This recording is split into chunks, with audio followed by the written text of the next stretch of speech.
Bon, pour notre méditation ce soir, je vous invite à reprendre Éphésiens chapitre 6.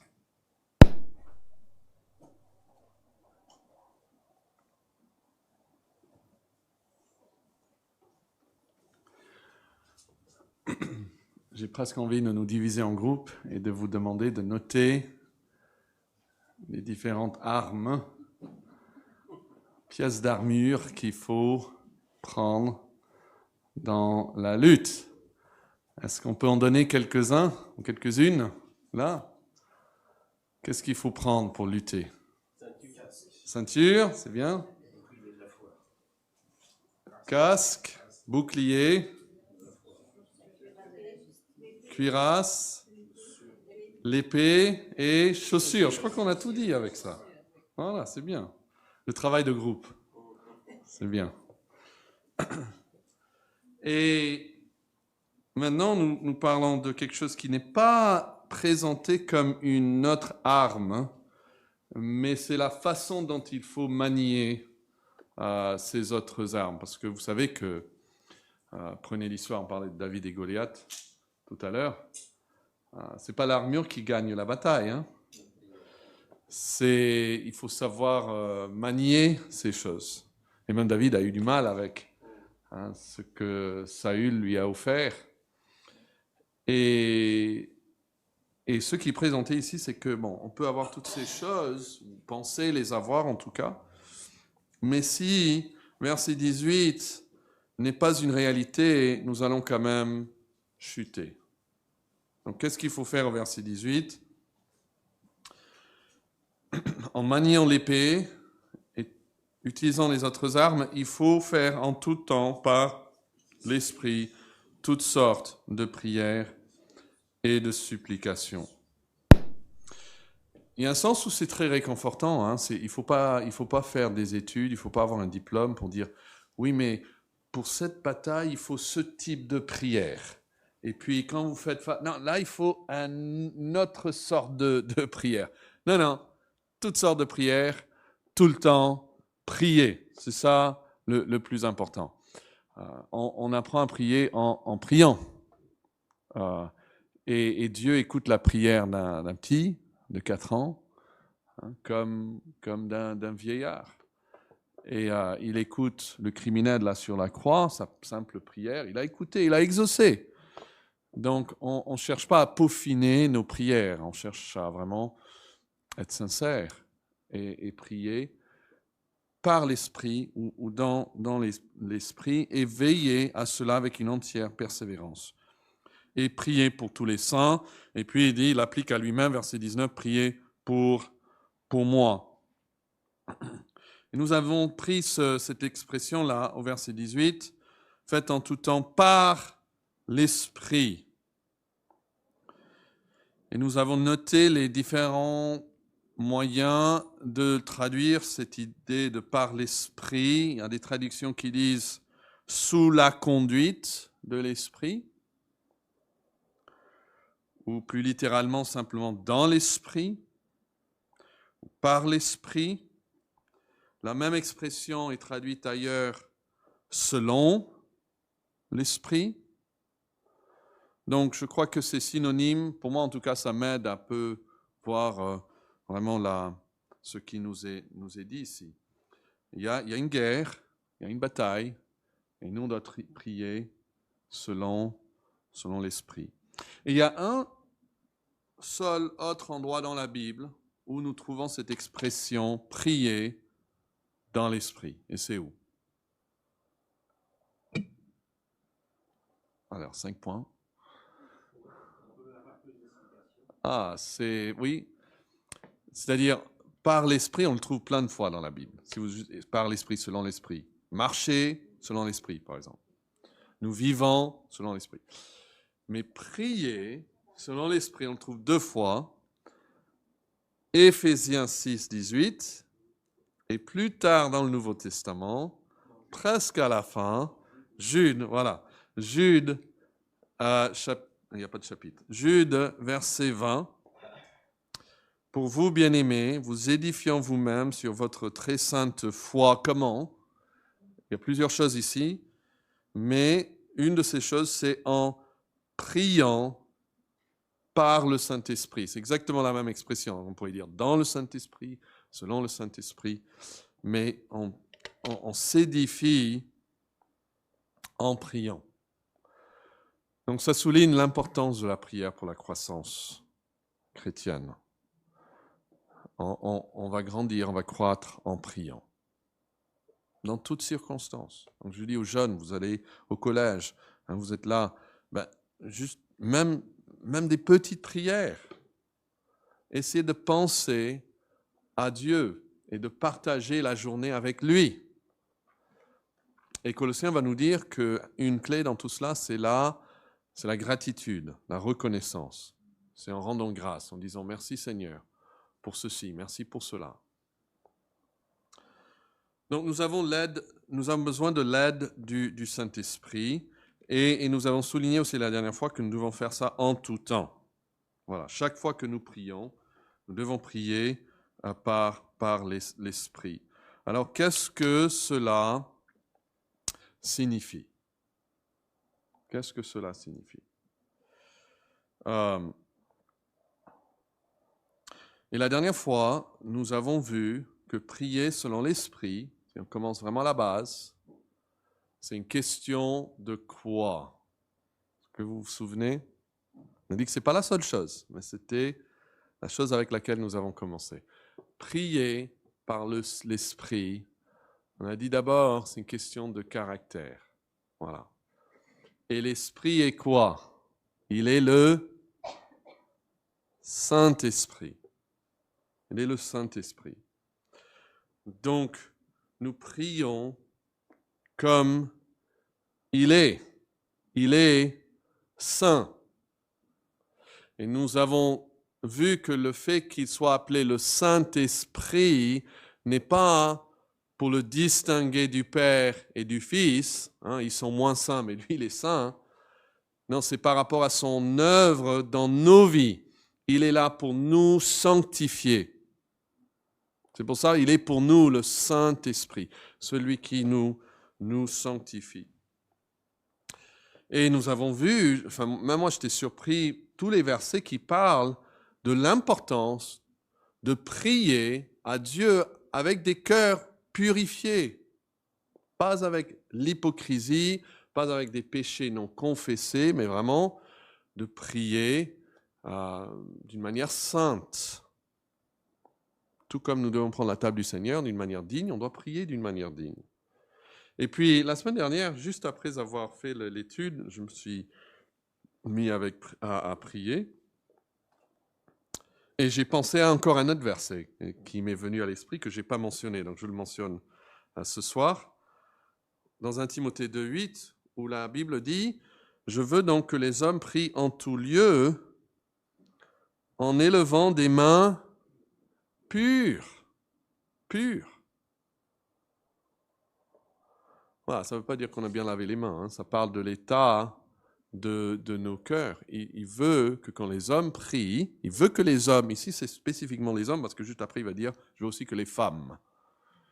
Donc, à l'église, les femmes doivent se donner, doivent faire attention à la façon même qu'elles vont se vêtir, pour être modestes, et les hommes, la façon qu'ils vont se démontrer à l'église.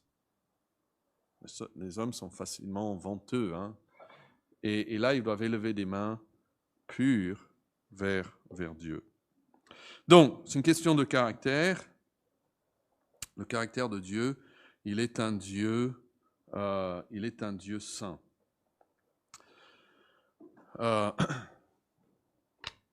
Nous devons avoir... mais une deuxième chose ici, là j'ai mélangé les deux là. Voilà. Est-ce que vous pouvez trouver Romains chapitre 8? Et ce soir, nous allons ajouter une autre chose. Quand nous prions par l'Esprit ou selon l'Esprit, ce n'est pas seulement une question de caractère, mais aussi une question de contenu. Ce que nous prions. est-ce que c'est selon l'Esprit? Tout comme quand on prie au nom de Jésus-Christ, le contenu aussi doit être présenté. Si c'est présenté en son nom, ça doit être en accord avec sa volonté, n'est-ce pas? C'est la même chose avec l'Esprit. Si nous prions dans l'Esprit, forcément, nous devons prier selon sa pensée. Alors, Romains 8, verset 26, nous dit, « De même aussi, l'Esprit nous aide dans notre faiblesse.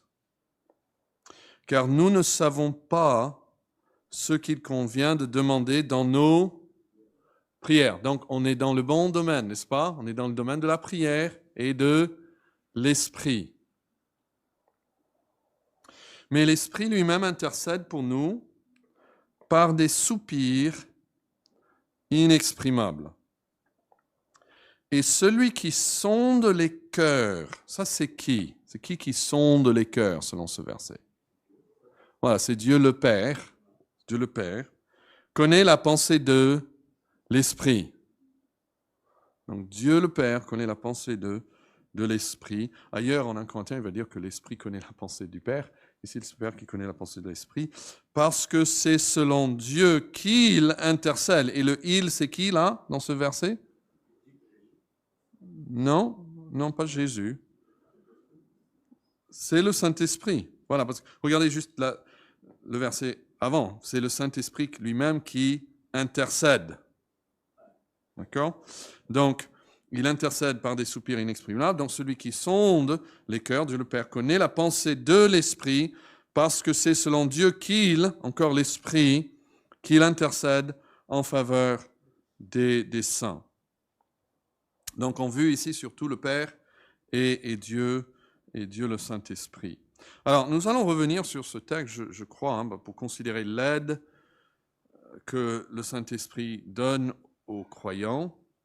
C'est vraiment très, très riche. Quand j'y rentre, c'est comme si j'entre dans un pays vaste et pas encore exploré dans ma propre compréhension. Mais ce soir, je veux simplement attirer notre attention sur comment le Saint-Esprit intercède, okay? Pour l'instant en tout cas. Notez ce qu'il dit. C'est selon Dieu, il dit, qu'il intercède en faveur des saints. Vous voyez cette expression? C'est intéressant, hein? Ça vaut le coup même de le souligner. C'est selon Dieu qu'il intercède. Alors j'ai cherché aussi l'autre traduction de cette phrase que je vous mets ici. La Semeur dit, c'est en accord avec Dieu qu'il intercède. Second 21 est similaire, c'est en accord avec lui, mais le lui fait référence à Dieu le Père. C'est en accord avec lui qu'il intercède. Une autre traduction dit, car l'Esprit prie comme Dieu le désire. Ou encore, l'Esprit prie comme Dieu le veut. Ou encore, l'Esprit intercède en harmonie avec la volonté de Dieu. Si vous regardez la plupart des traductions anglaises, c'est intéressant, ils ajoutent le mot volonté. Ils prient selon, au lieu de dire selon Dieu, ils mettent selon la volonté de Dieu. Alors c'est un ajout, mais je crois que c'est correct. Ça nous donne le sens de ce qui est dit ici, et ces autres traductions essayent de faire ressortir cela. En harmonie avec la volonté de Dieu. Donc vous pouvez souligner les mots selon Dieu, et si vous avez la place dans la marge, vous pouvez mettre selon la volonté de Dieu. Parce que bien sûr, s'il prie selon Dieu, c'est forcément selon sa volonté. Ce verset donc nous dit que l'Esprit nous aide dans notre prière, mais nous, souvent, nous prions pour des choses que Dieu lui-même n'a pas l'intention de faire. Et c'est pour ça que nous ne savons pas exactement comment prier. Si c'est quelque chose de général, révélé dans la Bible, là, on peut dire, c'est ta volonté, on va en parler d'ailleurs tout à l'heure. Mais il y a des choses très spécifiques, par rapport au timing, par exemple, ou exactement quelque chose dans ma vie où on ne sait pas comment prier. Mais le Saint-Esprit, il connaît déjà la volonté du Père pour toutes ces choses. Et nous ferions bien de nous rappeler que le Saint-Esprit nous a été donné par le Père, qu'il a été envoyé par le Fils et qu'il est un Saint-Esprit qui prie. Jésus intercède, mais le Saint-Esprit, il intercède. Et à la fin du verset 26, il dit, regardez-le, mais l'Esprit lui-même intercède par des soupirs inexprimables. Alors, il intercède par des soupirs. Qu'est-ce que ça veut dire? Il y a un débat entre les étudiants bibliques. Est-ce que c'est les soupirs de l'esprit ou est-ce que c'est le soupir des croyants? D'accord? Et on pourrait aller dans les deux sens. Hein? Les deux sens sont certainement acceptables. Mais moi, je pense qu'il est tout aussi probable qu'il parle de nos soupirs ou de nos gémissements, on pourrait même le traduire. Lorsque nous ne savons pas quoi dire, lorsque nous n'avons pas les mots, il prie à ce moment-là. Parce que le Père, il dit, il connaît son esprit, et lui, il connaît la volonté du Père. Donc entre eux, il n'y a pas une difficulté de communication. C'est nous qui avons des soupirs inexprimables. Et il y a un pasteur qui s'appelle Thomas Boston, un pasteur écossais du XVIIIe siècle, et je suis tombé sur cela juste aujourd'hui. Donc je vous partage ma traduction. Il dit ceci, non pas que l'aide de l'Esprit dans la prière soit limitée au soupir. Il parle de cette phrase ici, que le Saint-Esprit nous aide par des soupirs inexprimables. Il dit, c'est pas que c'est que dans ces moments-là qu'il nous aide, bien sûr que non. Mais que même ces soupirs pour l'aide divine que les croyants ont dans leur prière, bien qu'ils puissent être considérés comme de petites choses. Bon, juste un moment, réfléchissez à cela. En train de dire, imaginez, vous pensez à votre vie de prière. Il y a eu des moments où vraiment la parole est venue facilement. Waouh, c'était, même vous sentez, même comme sur des ailes, une facilité à prier, une confiance. Là vous allez dire, s'il fallait chiffrer, s'il fallait noter vos prières, là, vous allez vous donner une bonne note. Bien sûr, vous n'allez pas vous noter, mais juste pour comparer. Et puis, il y a d'autres moments, franchement, vos prières étaient comme des soupirs. Et vous ne saviez pas quoi dire. C'est-à-dire, dans notre estime, ça c'est les prières probablement les moins impressionnantes pour Dieu, les plus difficiles pour nous, et on se demande aussi pour Dieu de les écouter. Et lui est en train de dire, vous savez, quand on est au plus bas, là, c'est là aussi que le Saint-Esprit nous intercède pour nous. Pas seulement quand on trouve facile à prier, mais bien qu'ils puissent être considérés comme de petites choses, ces soupirs, ils sont réellement grands et prévalent auprès de Dieu, comme procédant d'eux et produit en eux par son propre esprit. Et ils sont plus forts et plus expressifs des désirs de l'âme que n'importe quelle parole.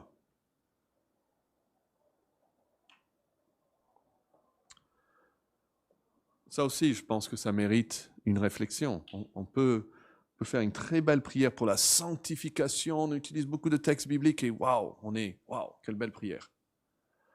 Et peut-être Dieu voit ça et dit que ça c'est un pharisien là. Ça c'est l'hypocrisie. Et puis il y a un autre moment où voilà, on soupire pour la sanctification. On ne sait même pas comment l'exprimer à Dieu, mais on veut être saint. Et là, il est en train de dire, souvent, ces soupirs sont plus forts et plus expressifs des désirs de l'âme que n'importe quelle parole. C'est comme un parent avec un enfant, même vous avez des jeunes, même si vous n'avez pas d'enfant, vous voyez, parfois ils peuvent dire plein de choses, mais parfois vous voyez le visage d'un enfant et vous voyez tout de suite que les choses vont mal. Tout de suite qu'il a besoin d'aide.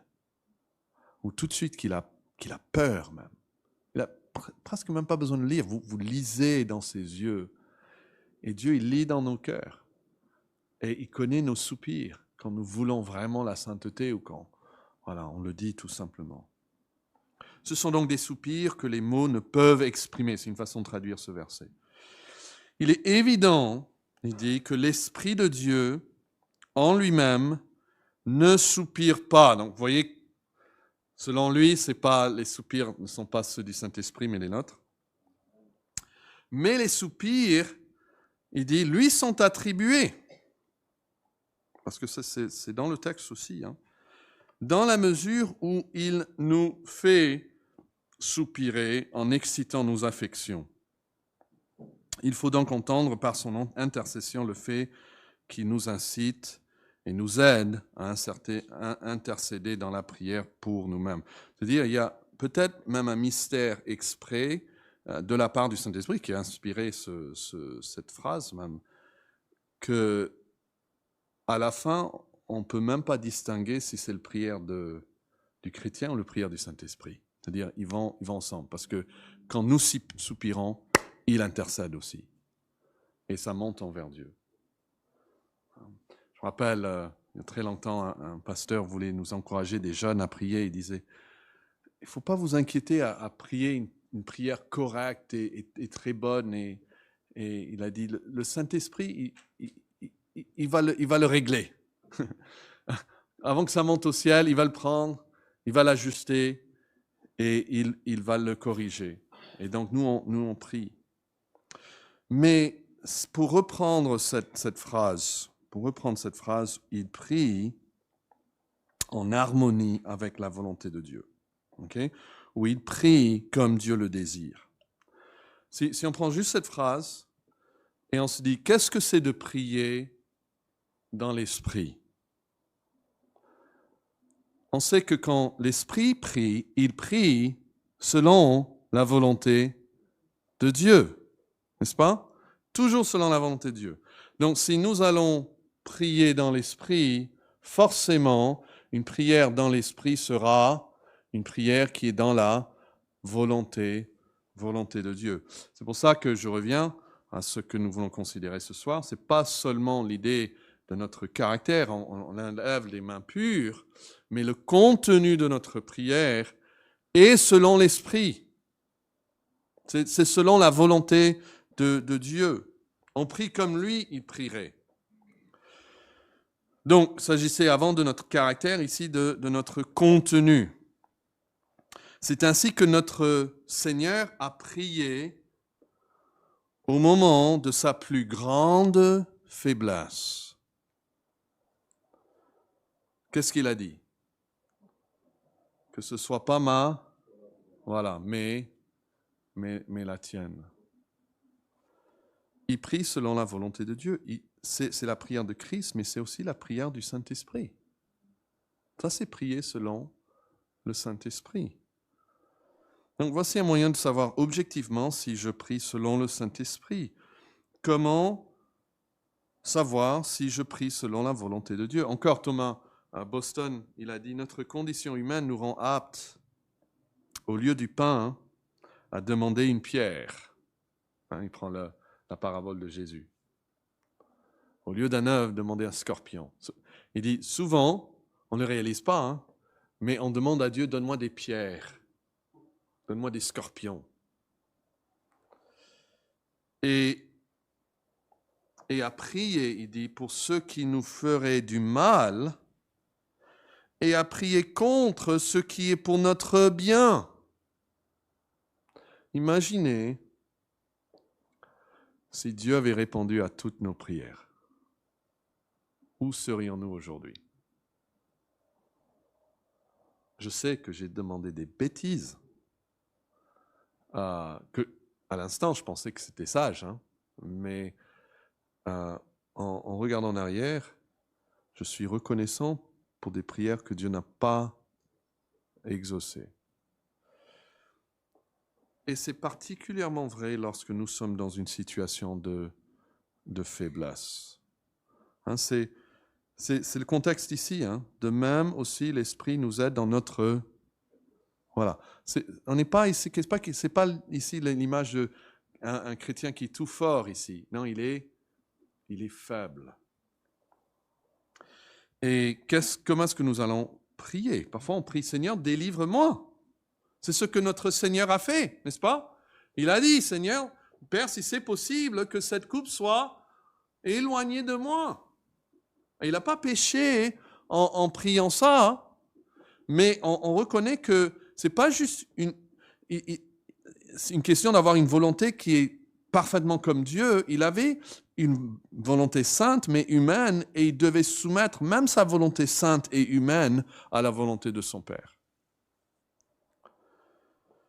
Quelle pierre cela aurait été pour tout le peuple de Dieu si sa volonté personnelle avait été exaucée. Imaginez où il serait, où nous serons, si sa volonté, qui n'était pas mauvaise, n'a pas péché, mais cette volonté humaine et naturelle de se préserver avait été exaucée. Si Dieu nous donnait tout ce que nous demandons dans nos prières, nous nous rendrions compte qu'il s'agit d'une grande partie de pierres et de scorpions et de choses fâcheuses.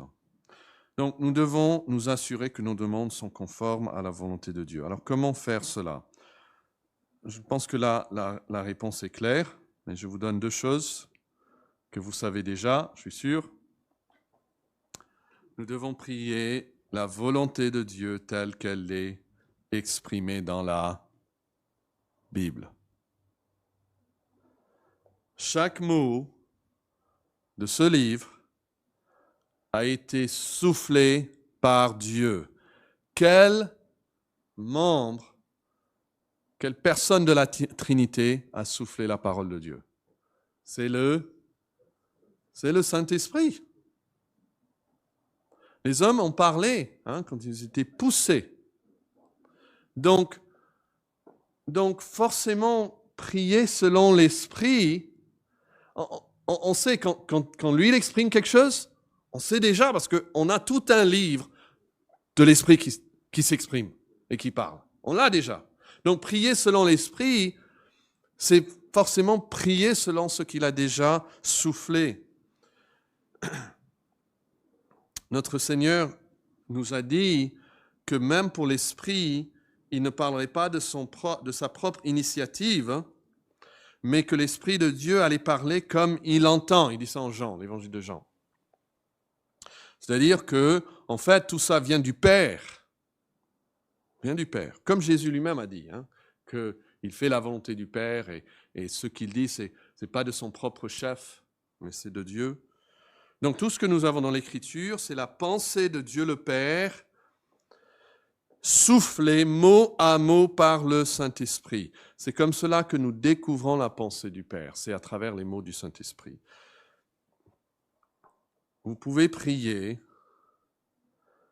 l'Écriture, voilà, sans être en mesure de connaître l'application exacte de ces textes. C'est vrai, mais nous devons chercher dans la parole la volonté de Dieu et nous devons prier comme cela. C'est pour ça que Jésus il dit même, ok, quand vous priez, dites que ton royaume vienne. Vous voyez, il nous dit même le contenu, que le royaume de Dieu vienne, pas notre royaume, son royaume.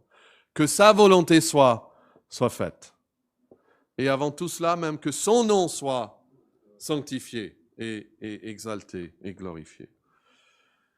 Donc, il faut prier selon la volonté de Dieu. Il faut vraiment chercher quand nous prions des choses, quelle est la volonté de Dieu révélée? Et je vais aller dans ce sens. Je veux ramer dans le sens même du fleuve de Dieu.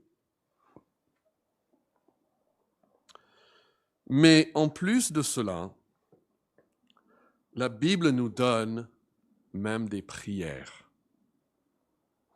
Donc, ce n'est pas seulement chercher, OK, qu'est-ce que Dieu révèle dans la Bible, et puis je veux qu'il veut, mais nous avons aussi des prières qui nous sont données dans les Écritures. C'est-à-dire où l'Esprit, il fait plus que nous parler, il vient à côté de nous et il nous apprend à parler. Vous voyez la différence dans une conversation avec, je sais pas, avec un de vous, et vous parlez, et puis moi je parle, et puis vous parlez, moi je parle. Mais Dieu fait plus que cela. Il va nous parler, mais après, il va nous enseigner à lui parler. Et donc, prenez le Nouveau Testament. Dans presque chacune des épîtres, nous avons des prières. Est-ce que vous les avez notées? C'est frappant de prendre des prières des épîtres et de les prier. Paul dit aux Éphésiens, je fléchis les genoux devant Dieu le Père, devant qui toute famille, dans les cieux et sur la terre, tire son nom, qu'il vous donne, selon la richesse de sa gloire, d'être puissamment fortifié dans l'homme intérieur par son esprit. Maintenant, ça ne me vient pas, parce que je n'ai pas noté. Mais il faut travailler à les mémoriser. Même quand vous travaillez à les mémoriser, vous n'avez pas parfaitement, probablement, vous êtes comme même. Mais c'est ça qu'on peut prier. Et puis en Jean 17, qu'est-ce que nous avons en Jean 17? Nous avons la prière de Jésus lui-même. Ça peut être un modèle pour nous.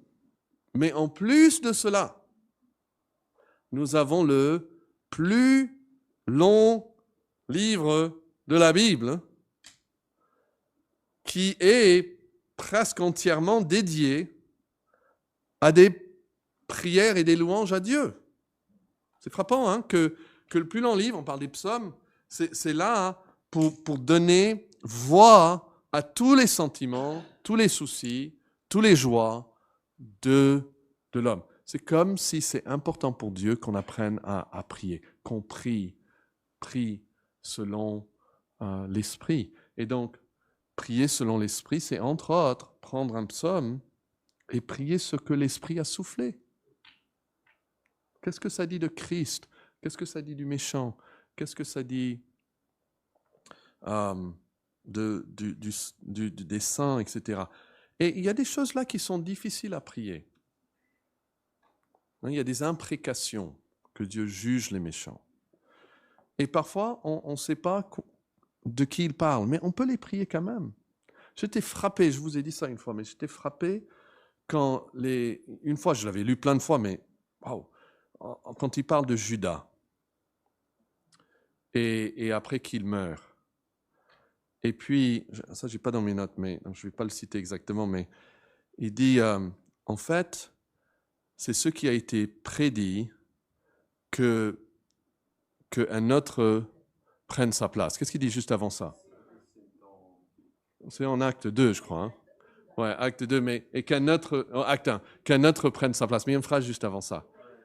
Voilà. Mais oui, c'est Pierre qui parle, et c'est juste avant de voter sur l'apôtre qui va le remplacer. Mais voilà, qu'un autre prenne sa charge. Si vous regardez dans les psaumes, c'est une prière. Et ce qui m'a frappé, c'est la pensée que Dieu est en train de dire, maintenant, cette prière est exaucée. Les saints avaient prié ça pendant des siècles, qu'un autre prenne sa charge. Ils avaient prié ça, sans savoir exactement de qui ça parlait. C'est pas grave. Seigneur, qu'un autre prenne sa charge et prenne sa place. Et puis le jour arrive et il dit, c'est exaucé. Et il va se rappeler de vous que vous l'avez prié. Vous savez, parfois on prie pour des choses qui ne vont pas arriver avant que Jésus revienne. Même le royaume, dans toute sa gloire, n'arrivera pas jusqu'à ce que Jésus revienne. Mais quand Jésus revienne, il va se souvenir des gens au 1er siècle, 2e siècle, 3e siècle qui ont prié. Seigneur, que ton royaume vienne, que ta volonté soit faite sur la terre. Il va dire, j'exauce cette prière de cette veuve, là, au 2e siècle, elle priait. Il peut faire le lien, parce que pour Dieu, un jour c'est 1000 ans c'est un jour. Paul, il dit en 1 Timothée, on a cité un autre verset, il dit « Priez pour que nous puissions vivre dans la paix. » Mais il habitait sous le règne de Néron. Et lui-même, il va perdre sa tête. Est-ce que ça a été exaucé pour lui? Non.